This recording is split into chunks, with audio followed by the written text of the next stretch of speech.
Patindi ng patindi ang banggaan ni na Pangulong Bongbong Marcos at Vice President Sara Duterte. Malabo na raw na magkaayos sila.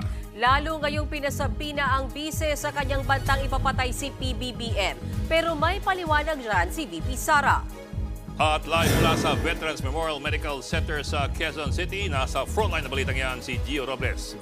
Gio, nandiyan pa rin ba si VP Sara?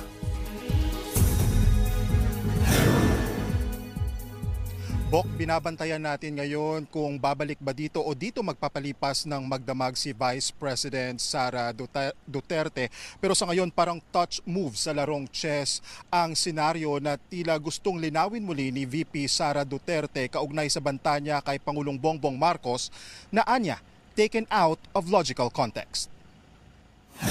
Hindi ako tao na nagpapaareglo. Tsaka hindi ako tao na nabibili ng pera. Palabang Vice President Sara Duterte ang humarap sa media. Hindi